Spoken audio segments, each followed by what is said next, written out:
શાળાને બદલે ઘરમાંથી પ્રશ્નપત્રોનું વિતરણ થઈ રહ્યું છે। આ ઘર શાળાના આચાર્યનું છે। વાત એવી છે કે નવરાત્રી બાદ શરૂ થઈ રહી છે પરીક્ષા અને શિક્ષણ વિભાગે બહાર પાડેલા પ્રશ્નપત્રો દરેક જિલ્લામાં પહોંચી ગયા છે। ખેડા જિલ્લામાં તાલુકા પ્રમાણે એક સંકુલ નક્કી કરવામાં આવ્યું। કપડવંજ તાલુકાના પ્રશ્નપત્રોનું વિતરણ સિંઘાલી ગામની શાળામાંથી કરાશે એમ શાળાના આચાર્યોને કહેવામાં આવ્યું હતું, પરંતુ સિંઘાણી ગામની શાળાના આચાર્ય ભાવેશ પટેલે તો શાળાને બદલે પોતાના બંગલા પરથી આ પ્રશ્નપત્રોનું વિતરણ કર્યું। કપડવંજની ગણેશ રેસિડેન્સીમાં આવેલા બંગલા પર 40થી પણ વધુ શાળાના આચાર્યોએ પ્રશ્નપત્રો લેવા માટે પહોંચ્યા હતા અને આ સમયે આચાર્યો એબીપી અસ્મિતાના કેમેરામાં કેદ થયા। તો આ વાતથી ખેડા જિલ્લાના શિક્ષણ અધિકારી અજાણ હોવાની વાત કરી રહ્યા છે। એબીપી અસ્મિતાની ટીમે શિક્ષણ અધિકારીનો સંપર્ક કર્યો તો કહેવાયું કે તપાસ બાદ કાર્યવાહી કરાશે।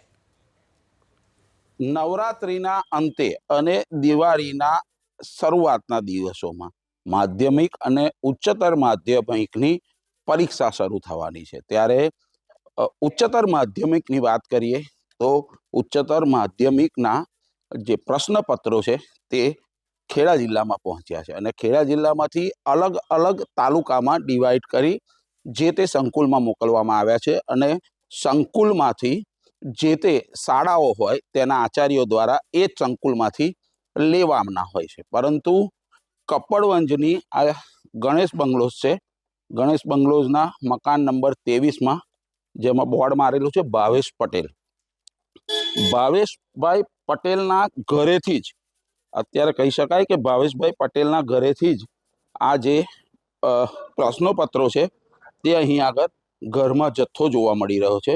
મહત્વની બાબત એ છે કે આ પ્રશ્નપત્રો ક્યાંક ને ક્યાંક સંકુલમાં હોવા જોઈએ અને જે તે આચાર્યોએ સંકુલમાંથી લેવાના હોય છે, પરંતુ અહીં જોઈ શકાય છે કે સંકુલની જગ્યાએ અહીં આગળ આ પ્રશ્નપત્રો અહીં આગળ થપ્પા મારેલા છે અને અહીં આગળથી કહી શકાય કે જે આચાર્યો છે તે આચાર્ય અહીં આગળથી પ્રશ્નપત્ર લેતા જતા દેખાઈ રહ્યા છે। મહત્વની બાબત એ છે કે આ તમામ બાબતને લઈ ખેડા જિલ્લાનું શિક્ષણ વિભાગ છે તે ક્યાંક ને ક્યાંક અજાણ છે। જે રીતના આચાર્ય છે જેમને જવાબદારી સોંપવામાં આવી છે તેમની સાથે વાત કરવાનો પ્રયત્ન કરીશું। શું નામ છે તમારું? ભાવેશ કુમાર પટેલ। ભાવેશભાઈ, કેમ ઘરેથી પેપર વિતરણ? આ મારે સંકુલની ઓફિસ છે। તમે શિક્ષણ વિભાગને જાણ કરી? હા, હવે એમને ખબર છે કે સંકુલની ઓફિસ હું અહીંયા ચલાવું છું। શિક્ષણ વિભાગને જાણ કરી છે તમે કે આ પેપરો અહીંયા? કચેરીમાં જાણ કરેલી છે મારા બીટના નિરીક્ષકને કે મારી ઓફિસ અહીંયા ચાલુ છે। આપણે બીટ નિરીક્ષકની સાથે પણ વાત કરવાનો પ્રયત્ન કરીશું, કારણ કે જે રીતના આ કાયદો કહે છે કે જે પ્રશ્નપત્રો છે તે ક્યાંક ને ક્યાંક સંકુલમાં હોવા જોઈએ અને સંકુલમાંથી તેની અલગ અલગ સંકુલમાં વિતરણ થતું હોય છે, પરંતુ અહીં આગળ જે પ્રશ્નપત્રનો જથ્થો છે તે અહીં આગળ મોટી સંખ્યામાં જોવા મળી રહ્યો છે। સાથે સાથે આજુબાજુની 40થી 45 જેટલી શાળાના આચાર્યો ભાવેશ પટેલના ઘરે મુલાકાત લઈ અને અહીં આગળથી જ પ્રશ્નપત્રો લઈ જતા એબીપી અસ્મિતાના કેમેરામાં કેદ થયા છે।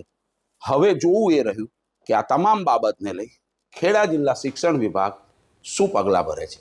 જલ્પેશ પટેલ, એબીપી અસ્મિતા, કપડવંજ। આજે સમાચાર મળ્યા છે, જો ડિટેલમાં સમાચાર હું લઉં છું। આમ તો પ્રશ્નપત્ર સ્કૂલમાંથી જ વેચવાના હોય, તેમ છતાં પણ હું પૂરી જાણકારી લઈ લઉં છું અને જો કસૂરવાર હશે શિક્ષક અને જો સામે ચોક્કસ શિક્ષાત્મક કાર્યવાહી કરવામાં આવે। હાઈસ્કૂલમાં પ્રશ્નપત્ર એસવીએસ કક્ષાએથી વેચવામાં આવતા હોય છે, એસવીએસની જે શાળા હોય ત્યાંથી વેચાતા હોય છે।